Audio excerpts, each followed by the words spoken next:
This is the Bible Book Club. I'm Heather. And I'm Susan. And we're in the book of 1 Kings. Welcome to the club.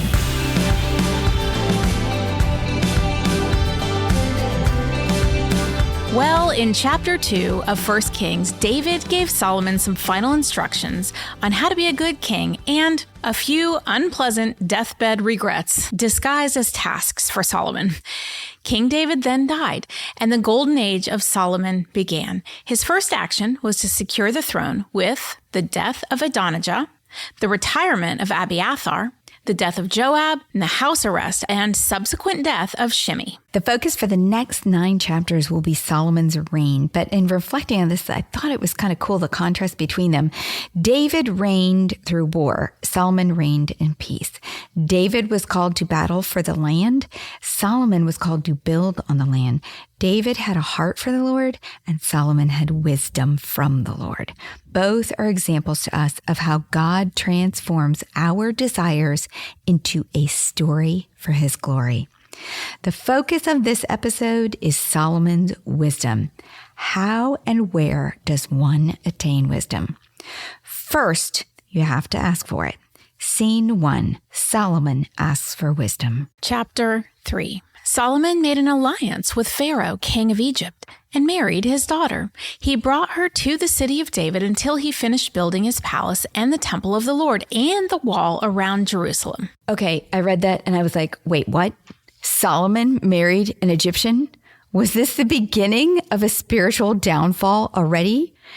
Some of the commentaries say that it was not a transgression of the law to marry an Egyptian, that it was only marriages with Canaanite women that were prohibited.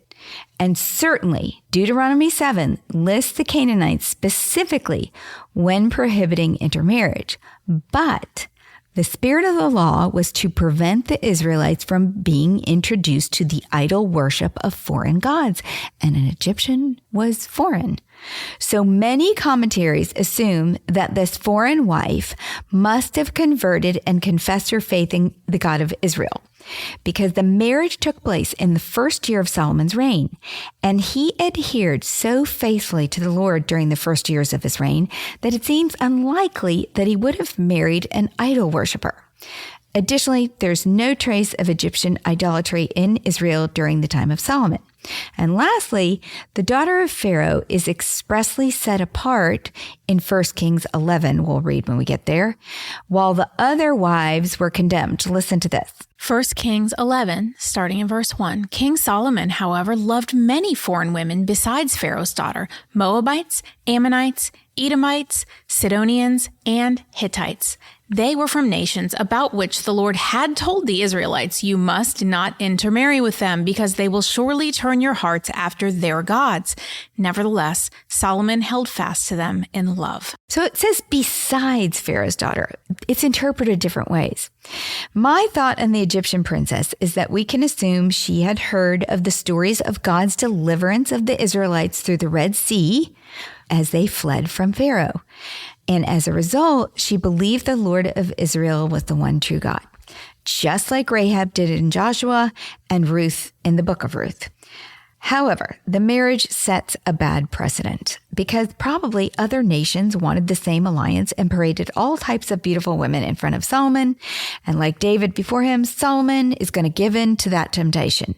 So bottom line is, never underestimate the power and influence of a spouse. For good or bad, they have influence. So choose carefully. The result we'll see in the future will be a spiritually devastating one for Israel. Now, the point in this is that Solomon married the Egyptian princess for political reasons, for an alliance. And was that necessary? No, it was not. The only alliance the Israelites ever needed was a reliance on God. By thinking he needed an alliance, Solomon was demonstrating a lack of reliance on God. Now, this wife may have been his second. So here, I'm really going down a rabbit hole, but listen to this. So this is kind of the other side.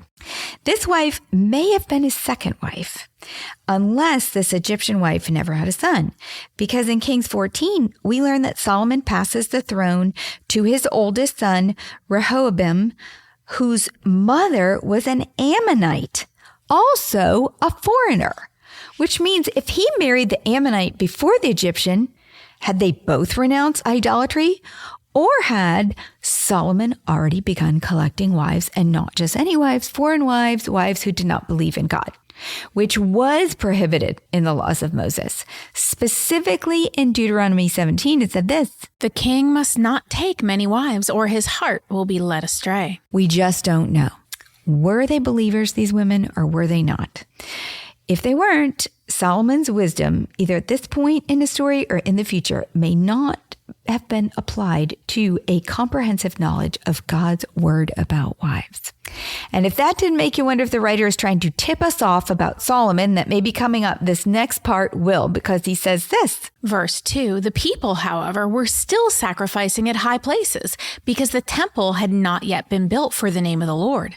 Solomon showed his love for the Lord by walking according to the instructions given him by his father David, except that he offered sacrifices and burned incense on the high places." I think the writer's trying to confuse us because he says he followed the Lord, but then says he still offered sacrifices at their places. He says Solomon showed that he loved the Lord by obeying his father's instructions, except that he offered sacrifices on the high places. And that's not really following the Lord. Right? No, so he loves the Lord, but he offers sacrifices in the wrong place. High places were local cult places of worship, often on a flat rock with an altar or place of sacrifice on them. Most high places were rustic and contained idols, Asherah poles, and altars dedicated to other gods. The Israelites were expressly forbidden to use such places to worship the one true God. They were to worship God in the tabernacle and sacrifice on special altars within the tabernacle that we discussed at length in season 4? Let's see, it was Deuteronomy and I think in Numbers. The tabernacle had originally been erected at Shiloh when they entered the promised land. Then it was moved to Gibeon. Now the ark and the tabernacle were separated when the Philistines stole the ark in a battle. The Israelites recovered the ark, and it was then stored in Abinadab's house before being moved to Obed-Edom's house. When David finally brought the Ark of the Covenant to Jerusalem in 2 Samuel 6, he erected another tent to house the Ark until the temple could be built. The bottom line is that Solomon could have sacrificed right there in Jerusalem on God's altar and the Ark, but he apparently took his sacrifices on the road. This tolerance for high places that we are guessing began during Solomon's reign is going to lead to disastrous idol worship in the future. Do you think when he was taking those sacrifices on the road and sacrificing at those high places, was he sacrificing to the Lord or was he sacrificing to their gods on the high places? Well, it says that he loved the Lord, except that he offered sacrifices on the high places. So I think he was sacrificing to the Lord. Oh, no, to the I Lord. think he was, yeah. Okay. So he was trying to do the right thing, but he was doing it in the wrong place. Exactly. I think he was kind of on a tour of the nation or something, maybe is how I imagine it. And, everybody had their own little local, oh, come to church with us at our church. That's how I picture it. Okay. Continuing in verse 4, the king went to Gibeon to offer sacrifices, for that was the most important high place, and Solomon offered 1,000 burnt offerings on that altar. At Gibeon, the Lord appeared to Solomon during the night in a dream, and God said, "Ask for whatever you want me to give you." So you see here the wishy-washy? Because it says, except he offered sacrifices at high places. And then it says, well, Gibeon's the most important high place. No, Gibeon should have been it. That's where the tabernacle was, or in the tent that he set up where the Ark of the Covenant was, because the Day of Atonement had to be happen in the Ark of the Covenant. All right. The tabernacle at this time, like I said, was at Gibeon. So this was appropriate. It was the right high place. And the priests probably lived there and would have been there to make the sacrifice in the appropriate way. Now at Gibeon, because this is the right place, God appears to Solomon and tells him to ask for what he wants. So at this point, God is, he's finding favor with God. So Was he right or was he wrong on those other things? We don't know. It's wishy-washy. Solomon answers in what is called the prayer for wisdom. Verse 6, Solomon answered, "You have shown great kindness to your servant, my father David, because he was faithful to you and righteous and upright in heart. You have continued this great kindness to him and have given him a son to sit on his throne this very day. Now, Lord my God, you have made your servant king in place of my father David. But I am only a little child and do not know how to carry out my duties. Your servant is here among the people you have chosen, a great people, too numerous to count or number. So give your servant a discerning heart to govern your people and to distinguish between right and wrong. For who is able to govern this great people of yours?" Solomon begins his prayer with a praise for what God has done in the past. He speaks of the kindness, which we know is that Hebrew word hesed, the hesed of God to David, this undeserved mercy and favor. Next, Solomon admits his own inadequacy. He is as a child among so many, the fruition of God's promise to Abraham, a people too numerous to count. Then Solomon makes his request out of the overflow of a heart that was anxious for God's people. It was a simple but profound request. Would God give Solomon a discerning heart to lead all these people between right and wrong? Let's find out. Verse 10, the Lord was pleased that Solomon had asked for this. So God said to him, "Since you have asked for this, and not for long life or wealth for yourself, nor have you asked for the death of your enemies, but for discernment in administering justice, I will do what you've asked. I will give you a wise and discerning heart so that there will never have been anyone like you, nor will there ever be. Moreover, I will give you what you have not asked for, both wealth and honor, so that in your lifetime you will have no equal among kings. And if you walk in obedience to me and keep my decrees and commands as David your father did, I will give you a long life." Then Solomon awoke and he realized it had been a dream. He returned to Jerusalem, stood before the ark of the Lord's covenant, and sacrificed burnt offerings and fellowship offerings. Then he gave a feast for all his court. So how does one attain wisdom? Well, first you have to ask for it, and then it's important what you ask. He asked for wisdom and God was pleased. God asked Solomon to ask, and Solomon did. The word ask is used 6 times, and it's for a reason.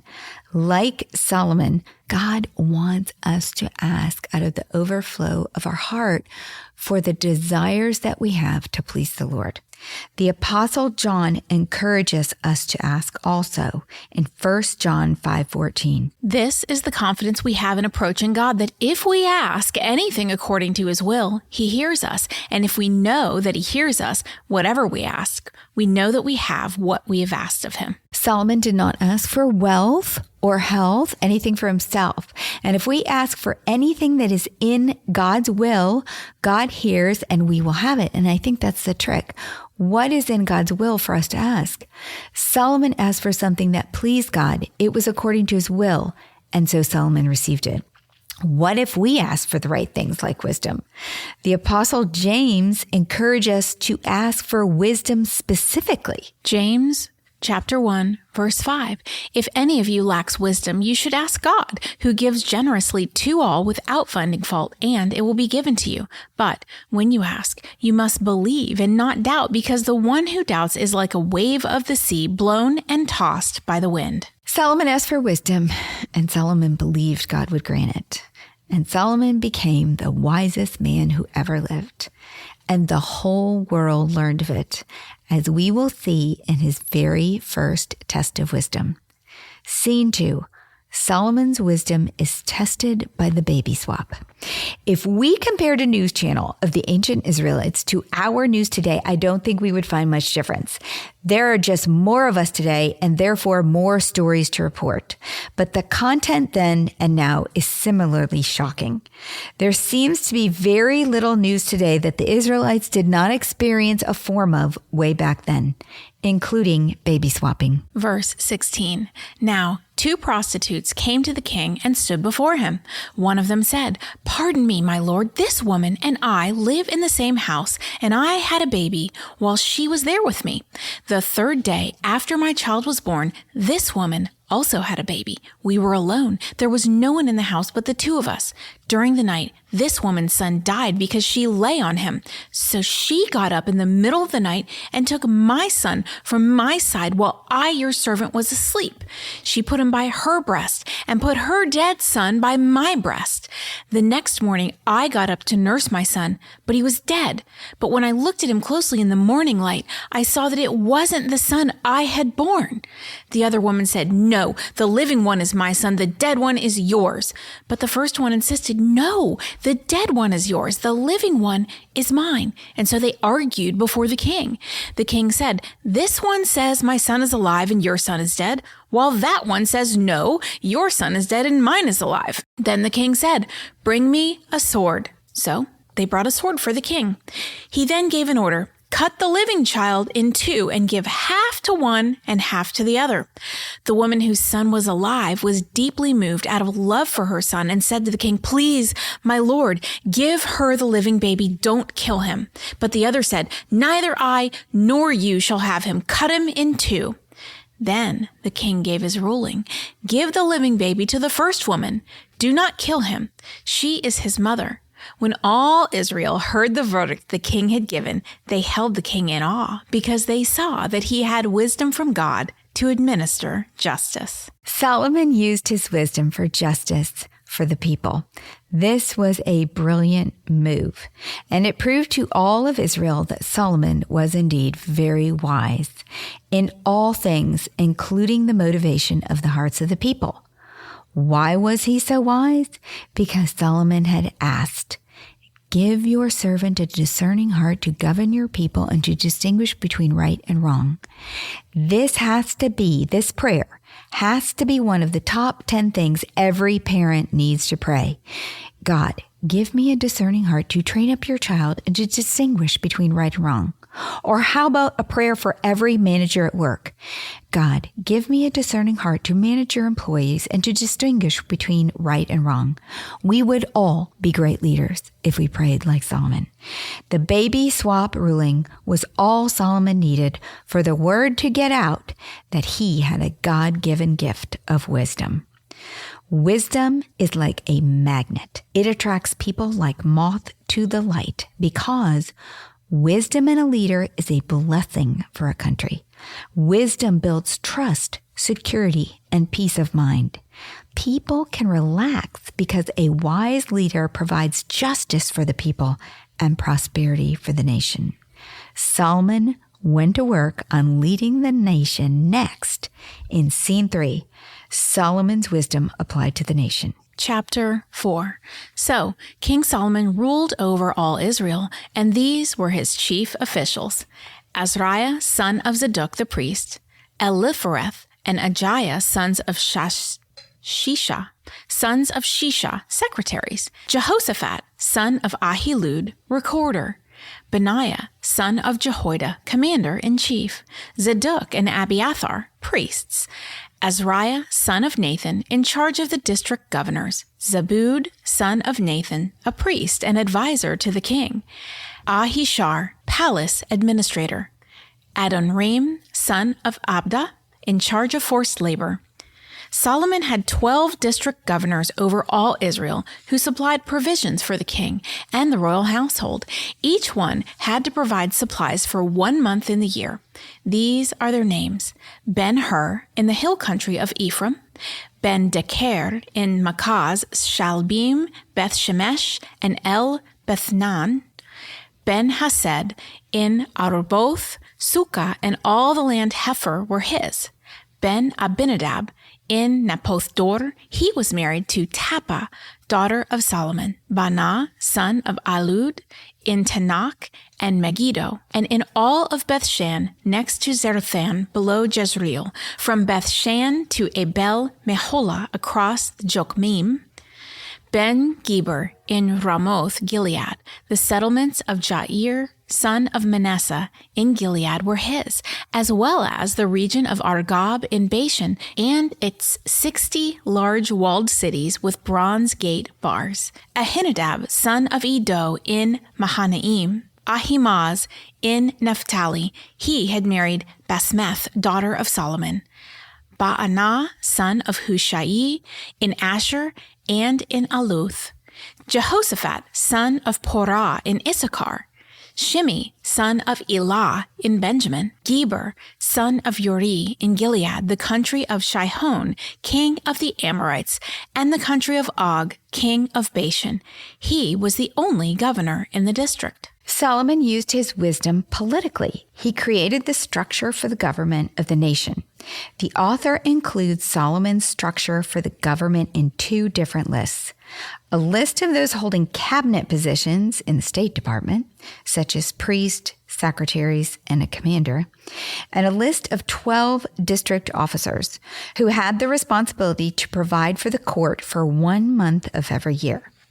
The result of such godly wisdom was that the people prospered. They grew in numbers and they accumulated land. Verse 20. The people of Judah and Israel were as numerous as the sand on the seashore. They ate, they drank, and they were happy. And Solomon ruled over all the kingdoms from the Euphrates River to the land of the Philistines as far as the border of Egypt. These countries brought tribute and were Solomon's subjects all his life. So this is so cool.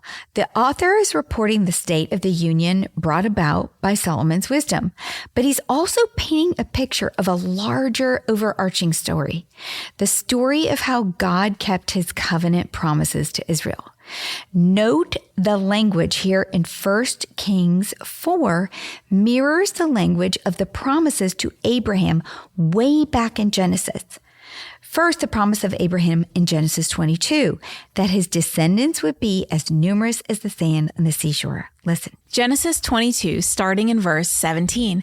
I will surely bless you and make your descendants as numerous as the stars in the sky and as the sand on the seashore. Your descendants will take possession of the cities of their enemies, and through your offspring, all nations on earth will be blessed because you have obeyed me. So the author's pointing out that the nations are being blessed because they hear of Solomon's wisdom and that they become so numerous because they're prospering.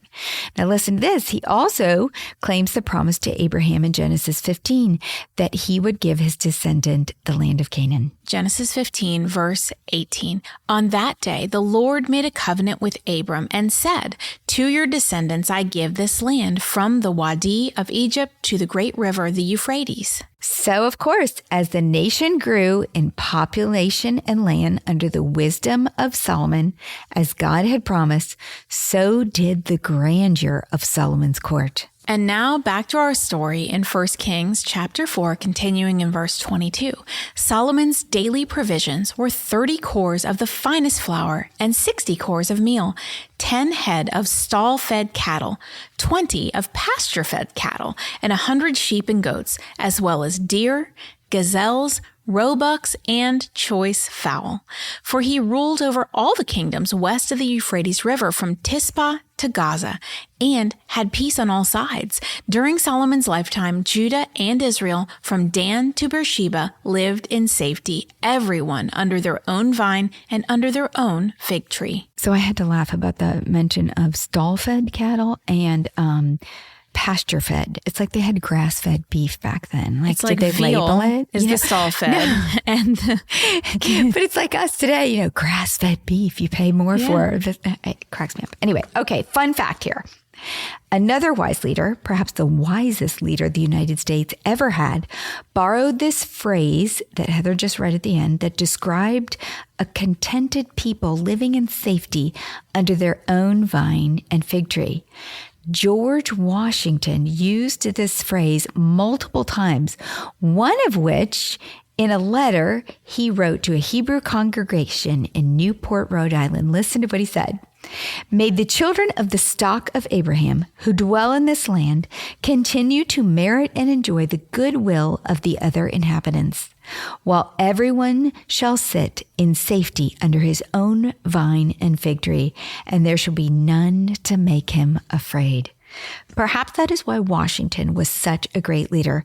He found wisdom in the word of God. Verse 26, Solomon had 4,000 stalls for chariot horses and 12,000 horses. The district governors, each in his month, supplied provisions for King Solomon and all who came to the king's table. They saw to it that nothing was lacking. They also brought to the proper place their quotas of barley and straw for the chariot horses and the other horses. Solomon used wisdom economically. He provided structure and security for the country. God's gift of wisdom provided peace for the people. The chaos and fear of war disappeared. Life became ordered and prosperous.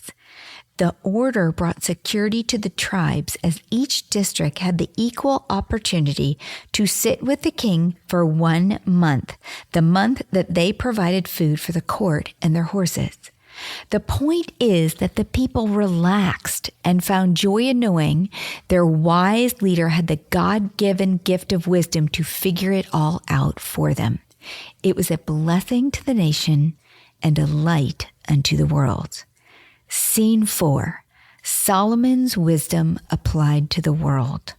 Solomon's great wisdom made Israel a great nation, and the world heard about it. Verse 29, God gave Solomon wisdom and very great insight and a breadth of understanding as measureless as the sand on the seashore. Solomon's wisdom was greater than the wisdom of all the people of the East and greater than all the wisdom of Egypt. He was wiser than anyone else, including Ethan the Ezrahite, wiser than Haman, Calcol, and Darda, the sons of Mahol, and his fame spread to all the surrounding nations. He spoke 3,000 proverbs, and his songs numbered 1,005. He spoke about plant life, from the cedar of Lebanon to the hyssop that grows out of the walls. He also spoke about animals and birds, reptiles and fish. From all nations, people came to listen to Solomon's wisdom, sent by all the kings of the world who had heard of his wisdom. Note first that Solomon's wisdom gave him a joyful desire to explore and learn about God's world, from plant life to animal life, from architecture to poetry. Solomon pondered it all with wonder and joy, and it poured out of him and onto the pages of Proverbs, Ecclesiastes, and the Songs of Solomon. Perhaps we would find more wisdom if we took the time to ponder the world with wonder and joy. It's a goal to shoot for. Second, note the result. Israel became a light unto the world. Nations came to listen to Solomon's God-given wisdom. The world began to know about Solomon's God, which leads us back to David. Remember our first great story of David in 2 Samuel 17? The story of David and Goliath? Do you remember what David said to Goliath? Listen to this. 2 Samuel 17, verse 45. David said to the Philistine, "You come against me with sword and spear and javelin, but I come against you in the name of the Lord Almighty, the God of the armies of Israel, whom you have defied. This day the Lord will deliver you into my hands, and I'll strike you down and cut off your head. This very day I will give the carcass of the Philistine army to the birds and the wild animals, and the whole world will know that there is a God in Israel." And the whole world will know that there is a God in Israel. David, God's first example of a king worthy of following, had a heart for the Lord. It was his one desire that the world would know that there is a God in Israel. Solomon inherited a heart that desired to please God from his father David, and added to it a desire for wisdom to apply that heart to leading the people. Both are examples of what God can do through those who love him, but both were imperfect. They were only a shadow of the perfect king, the one in whom are hidden all the treasures of godly wisdom. The one truly wise king that the Apostle Paul wrote about to the believers at Colossae. Colossians 2, verse 2. My goal is that they may be encouraged in heart and united in love, so that they may have the full riches of complete understanding, in order that they may know the mystery of God, namely Christ, in whom are hidden all the treasures of wisdom and knowledge. Like David, who had a heart for the Lord, like Solomon, who had all the wisdom, this is our hope at Bible Book Club. We study, we write, we record, we edit, and we publish this podcast so that your heart may be encouraged, your understanding complete, and most of all, so that you may know Christ, because it is only in Him that you will find all the treasures of wisdom.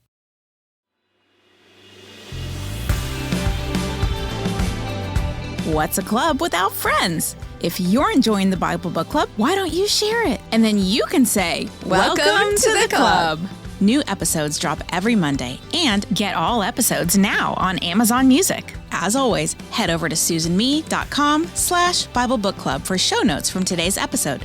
Bible Book Club is hosted by Susan Merrill and Heather Rubio, edited by Buck Buchanan, produced by Haley Mawat.